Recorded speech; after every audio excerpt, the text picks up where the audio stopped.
How to learn English is probably the most common question in the comments section and the most frequent question I get asked.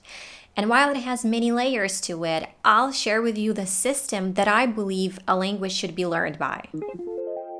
This is what I think is the most effective and natural way. And this is how, in my opinion, any language should be learned and approached, because this way helped me to finally become fluent in my 20s after years spent in vain in school and courses trying to become fluent in English. Even if you're not a beginner, I still suggest that you try this system, especially if you're stuck, because simply changing what you do will help. This is the approach I took and the one that changed everything for me, and also is the most natural because this is how we learned our first language. So I always suggest starting with listening. For complete beginners, I'd say that you should start by watching the simplest videos. The ones where they show you an object and name it. The ones where they ask you simple questions like, what is your name? And tell you how to answer. And then you gradually move on to more complicated things. It will be very much like kids learn a language. They listen a lot. In fact, they only listen for a year, give or take, and only then start to speak. They listen to their parents speak and explain things to them, and this is how they pick up the language. As we're not kids and there's no adult to explain things to us, we will Google up words and everything else. Yes, self-education, but believe me, it's worth it. This knowledge will stick with you for sure. One of the best methods to improve your listening is to watch and listen to something in English that you've watched in your native language a lot, like some TV show, for example, like Friends. Most people I know have watched it on repeat, or anything you like, because you will already know what it is about and you'll be able to figure out the meanings of words. First, watch it with subtitles and then without them. And again, watch it on repeat because repetition is key to learning. Then we move on to speaking. Mark my word, if you spend enough of hours working on your listening, speaking will come to you a lot easier. It will come to you naturally. Shadowing, copying, and repetition will be your go-to things. And we will start by simply repeating. Repeat after native speakers. Start with some simple sentences and then something more complicated, but make sure that you're repeating the right thing. Turn on subtitles for starters, because oftentimes we drop the words we can't quite make out or say something completely different. But if you worked on your listening thoroughly, this shouldn't be a problem. Next, start shadowing. Shadowing is more about focusing on the accuracy, repeating everything exactly the way another person says it, including the stresses on words and the intonation in words and sentences. This will also give you the opportunity to pick up phrases, sentences, idioms, and even grammar naturally. I would also add to this step working on your pronunciation. Yep, right away. If you want to, of course, but this would be so beneficial for you. You can work on it by yourself or with a teacher or coach, or you can take a course. There's lots of options these days. I had a conversation about this with my American accent coach and with another language coach. The links will be right here. And I also have a lot of videos on my channel on how to improve your speaking skills and pronunciation on your own. And of course, practice your speaking with a speaking partner or in a speaking club or with a teacher. When we feel more or less comfortable with speaking English, we add reading. I think that reading in general, but especially at the beginning, should be more about quality and not about quantity. Read slowly, but make sure that you understand what you're reading about. There's no need to look up every word as long as you understand the context. It would be awesome if you did look up every word, but this might be too tiring. And of course, make sure that you're reading something according to your interests and something simple. Again, at the beginning, and then move forward from there. The next step would be working on and improving your writing in English for those who want or need to learn to write in English. Like if you need English because you want to study in an English-speaking country or prepare for IELTS.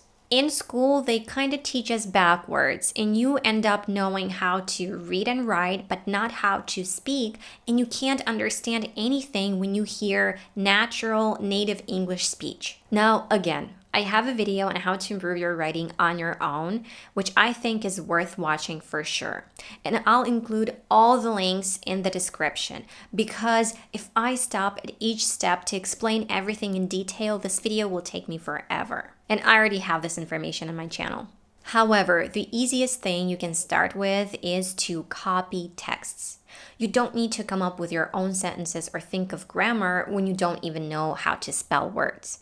Plus, such an exercise will help you with grammar.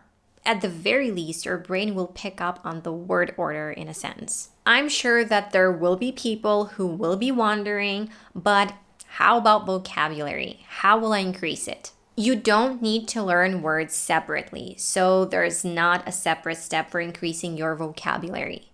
It's going to be happening naturally as a byproduct of all those other steps because it's impossible not to look up the meanings of new words you come across to understand the context. Over time, you'll be able to understand the meanings of words based on the context and what you already know.